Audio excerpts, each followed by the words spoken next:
va tout de suite se rendre au Théâtre du Châtelet, chose promise, chose due, pour avoir le patron de France Football, Vincent Garcia. Bonsoir Vincent, m'entendez-vous? Connexion? Bonsoir Mémé, je vous entends aussi bien que l'année dernière, c'est-à-dire pas beaucoup. Bah pas beaucoup, donc je vais. Mais je vous entends. Bon, d'accord, vous m'entendez. Donc Rodri qui trionfe devant. Il y a du bruit ici, il y a du bruit, il y a du bruit. Rodri qui triomphe devant 3 joueurs du Real. Alors je sais que vous ne pouvez pas me donner évidemment le résultat des scores, mais est-ce que c'est un triomphe large ou un triomphe étroit? C'est un triomphe serré. Je pense que ça s'est pas joué à grand chose. L'intégralité des votes sera retrouvée de toute façon dans France Football, le détail des votes le 9 novembre. Ce que je peux dire, c'est que c'était serré, qu'évidemment Vinicius a sûrement pâti de la présence de Bellingham et Carvajal dans le top 5, puisque ça lui a, on va dire, mathématiquement enlevé quelques voix. Toni Kroos aussi dans le top 10. Donc je pense que voilà, ça résume un peu aussi la saison du Real, qui a été portée par 3-4 joueurs différents l'année dernière, et je pense que les jurés ont eux aussi peut-être partagé leur choix entre ces 3-4 joueurs du Real, ce qui a pu bénéficier à Rodri. Mais c'était vraiment très serré. Le Real victime peut-être de la dispersion des votes, ce sera donc à confirmer samedi prochain avec la sortie de France Foot. Donc le Real n'est finalement pas venu, l'indiscrétion s'est transformée en information, on cherchait les membres du Real.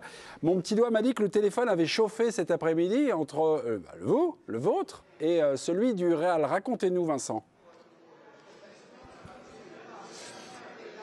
Je pourrais vous raconter, c'est assez simple en fait, mais ce soir je crois que j'ai plutôt envie de parler du vainqueur, qui est un beau vainqueur du Ballon d'Or. Voilà, c'est pas si souvent qu'il y a un vainqueur espagnol du Ballon d'Or, qui est l'Espagne, qui est un grand pays de foot.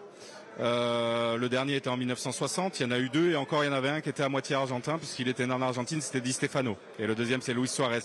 Donc c'est quand même un vainqueur, on va pas dire surprenant, parce que Rodri c'est un très grand joueur, mais il évolue à un poste où il n'y a pas eu beaucoup de gagnants par le passé du Ballon d'Or, puisque le gagnant du Ballon d'Or, ce sont les faits, ce sont plutôt des attaquants, ce sont plutôt des joueurs qui marquent, qui font des passes décisives. Alors Rodri est aussi ce joueur-là, puisqu'il n'est pas qu'un milieu défensif, il est plus que ça. Mais c'est un joueur fantastique et j'ai plutôt envie de mettre l'accent sur lui. C'est quand même historique, un Espagnol, milieu défensif, comme il l'a dit, je crois, dans son discours, où il y avait quand même beaucoup d'émotions. Voilà, c'est aussi peut-être, ça rattrape peut-être aussi quelques grands joueurs espagnols qui ne l'ont pas gagné dans le passé et qui l'auraient peut-être tout autant mérité.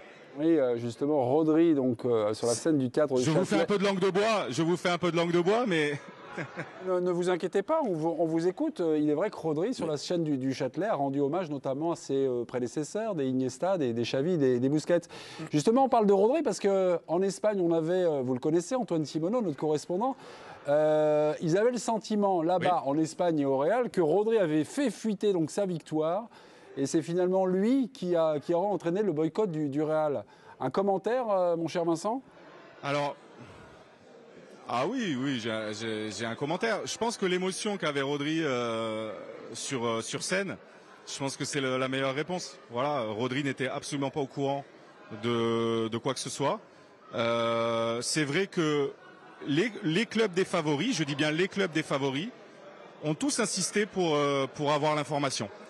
Nous avons été très clairs avec eux dès le début, et il y a plusieurs mois de ça déjà. Cette année, la cérémonie, le vainqueur ne serait pas prévenu. Le vainqueur et la gagnante, la lauréate évidemment du Ballon d'Or féminin. Je crois que tout le monde l'avait accepté, et au dernier moment, je ne sais pas pourquoi, certains ont paniqué, certains ont voulu changer la règle du jeu, qui était pourtant assez claire.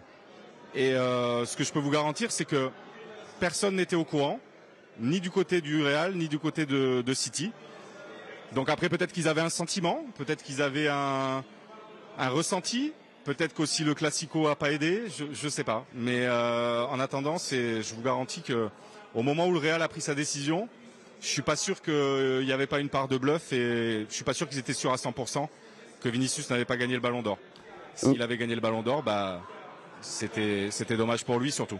Vincent, je vous passe Stéphane Guy, membre éminent de l'équipe du soir. Oui, Vincent, ce serait un moment incroyable si Vinicius Oui, l'avait emporté ce soir, bonsoir. parce que bonsoir. A priori, vous êtes le seul en France à connaître le nom du vainqueur du Ballon d'Or. Donc, comment le Real a-t-il pu être aussi sûr de ce coup de bluff-là? C'est difficile à dire. Moi, j'ai eu une grosse pression, on va le dire, du Real Madrid. Mais comme d'autres clubs, encore une fois, je l'ai dit, hein, comme d'autres clubs. J'ai toujours été clair, j'ai toujours été réglo, et peut-être que mon silence et mes réponses, peut-être ont fait penser au Real, mais c'était la même chose avec les autres clubs des favoris, c'est-à-dire avec City. Mais peut-être que le Real a interprété mon silence comme un aveu. Je ne sais pas quoi vous dire. Donc j'avoue que j'ai été très surpris, désagréablement, mais encore une fois, j'ai pas envie de passer la soirée à parler du Real. J'ai envie de passer la soirée à parler du vainqueur, qui est un super vainqueur et franchement, moi, son émotion m'a fait extrêmement plaisir.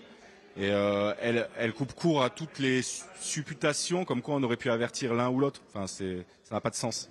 Merci beaucoup Vincent. On vous lit donc avec gourmandise samedi prochain, hein, avec le triomphe donc de Rodri. Et nous, on va en parler de ce Ballon d'Or France Football qui est espagnol cette année. Merci beaucoup Vincent d'avoir joué le jeu. Merci de vous avoir enquiquiné. Mais je suppose que dans votre journée, il y a d'autres gens qui vous ont un petit peu plus enquiquiné que des journalistes qui voulaient en savoir un peu plus. Merci Vincent. Ça fait 2-3 jours que c'est compliqué. Merci Mémé. Ok, salut. Allez, salut Vincent. Un petit commentaire sur ce que vous avez entendu, ce que nous a dit Vincent Garcia. Il maintient que lui, finalement, aucune personne, il n'y a pas que le Real d'ailleurs, hein, voulait savoir le vainqueur. Il dit, bah non, les règles du jeu cette saison ont changé. On ne donne pas le nom du vainqueur avant la cérémonie. J'espère qu'ils vont tenir cette ligne-là, parce que ça a été... Et là où il a raison, et ça c'était très palpable en direct, c'est l'émotion de Rodri. Elle n'est pas préparée, elle n'est pas feinte, même son discours. Bon, il avait sans doute imaginé quelques éléments à partager avec le public, mais il y avait beaucoup de sincérité, il y avait beaucoup de vérité dans les moments qu'on a vécu avec ce Rodri-là. Et on l'a découvert parce que c'est un joueur c'est un joueur qui nous est familier, on le voit jouer depuis des années et on l'admire beaucoup. Par contre, sa personnalité... pour nous Français, elle est assez méconnue. Je trouve qu'elle a été très visible ce soir, très perceptible en tous les cas. Non, je ne connaissais pas le règlement de A à Z. Mais là, tu vas me dire si je l'ai bien compris ou quoi. Je ne suis pas l'organisateur du Ballon d'Or. Il y a donc 4 joueurs du Real. L'adjoint Didier Deschamps, dans certains cas, mais 4 joueurs du Real Ouais. dans les 10 premiers. Ouais. Et ces 4 joueurs du Real peuvent récupérer des voix qui ne vont pas à Vinicius. Bah oui, évidemment que Rodri va gagner. Si tu as 3 journalistes qui mettent Carvajal 2, Vinicius 4 et 6, et qu'il y en a d'autres qui mettent que... Et pour City, tous les votes de City, pour les joueurs de City, sont allés vers Rodri. Donc c'était beaucoup plus... il est tout à fait logique que Rodri ait gagné, mais je ne savais pas que c'était de cette façon-là qu'il avait gagné. C'est un peu comme en 2018 avec l'équipe de France. Exactement. Où Modric a profité de la dispersion des votes entre Varane, Griezmann et Mbappé. Et on ne peut pas changer le règlement Alors, c'est comme ça. Ah bon? Et Pogba. Pourquoi tu ne peux pas avoir un représentant par équipe, Roland? Ça s'appelle la démocratie. C'est vrai que c'est un mot dans le foot qui est pas toujours bien compris. Le nombre de votants, pour moi, ils doivent pouvoir voter chacun pour... Un seul joueur. Ben oui. Non, pas un seul joueur. Chacun doit voter pour les 4 joueurs plus Rodri. On va pour 10 joueurs. Et chaque joueur... Vous n'avez pas entendu Camille là, dans son petit truc. Mais oui, mais dans les 10, il y a 4 joueurs de... Ah ben ils peuvent s'ils Ils veulent. peuvent en mettre un, ils peuvent en mettre 10. Mais ces 4 joueurs-là, je savais pas écouter grand-chose à l'école. Non, mais ça tu as raison.